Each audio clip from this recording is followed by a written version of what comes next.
Without strength of mind, nothing worthy of accomplishment can be done, and the cultivation of that steadfastness and stability of character, which is commonly called willpower, is one of the foremost duties of man, for its possession is essentially necessary both to his temporal and eternal well-being. Fixedness of purpose is at the root of all successful efforts, whether in things worldly or spiritual, and without it, man cannot be otherwise than wretched, and dependent upon others for that support which should be found within himself.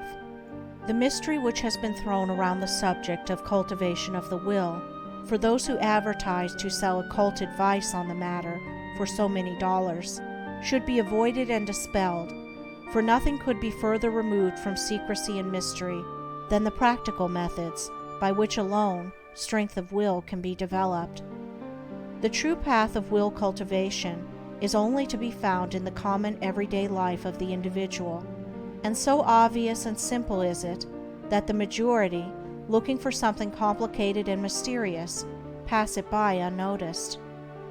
A little logical thought will soon convince a man that he cannot be both weak and strong at the same time, that he cannot develop a stronger will while remaining a slave to weak indulgences, and that therefore the direct and only way to that greater strength is to assail and conquer his weaknesses. All the means for that cultivation of the will are already at hand in the mind and life of the individual. They reside in the weak side of his character, by attacking and vanquishing which the necessary strength of will be developed. He who has succeeded in grasping this simple, preliminary truth will perceive that the whole science of will cultivation is embodied in the following 7 rules. 1. Break off bad habits. 2. Form good habits. 3. Give scrupulous attention to the duty of the present moment. 4. Do vigorously and at once whatever has to be done. 5. Live by rule. 6. Control the tongue. 7. Control the mind. Anyone who earnestly meditates upon and diligently practices the above rules will not fail to develop that purity of purpose and power of will which will enable him to successfully cope with every difficulty and pass triumphantly through every emergency. It will be seen that the first step is the breaking away from bad habits. This is no easy task.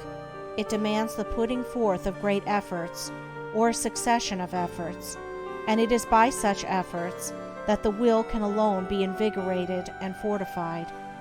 If one refuses to take the first step, he cannot increase in willpower, for by submitting to a bad habit, because of the immediate pleasure which it affords, one forfeits the right to rule over himself, and is so far a weak slave.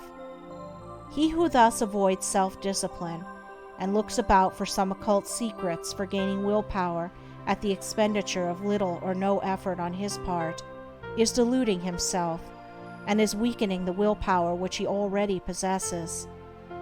The increased strength of will which is gained by success in overcoming bad habits enables one to initiate good habits, for while the conquering of a bad habit requires merely strength of purpose, the forming of a new one necessitates the intelligent direction of purpose. To do this, a man must be mentally active and energetic, and must keep a constant watch upon himself. As a man succeeds in perfecting himself in the second rule, it will not be very difficult for him to observe the third, that of giving scrupulous attention to the duty of the present moment. Thoroughness is a step in the development of the will which cannot be passed over. Slipshod work is an indication of weakness. Perfection should be aimed at, even in the smallest task. By not dividing the mind, but giving the whole attention to each separate task as it presents itself, singleness of purpose and intense concentration of mind are gradually gained, 2 mental powers which give weight and worth of character and bring repose and joy to their possessor. The 4th rule, that of doing vigorously and at once whatever has to be done, is equally important. Idleness and a strong will cannot go together, and procrastination is a total barrier to the acquisition of purposeful action. Nothing should be put off until another time, not even for a few minutes. That which ought to be done now should be done now. This seems a little thing, but it is of far-reaching importance.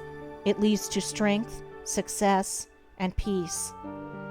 The man who is to manifest a cultivated will must also live by certain fixed rules.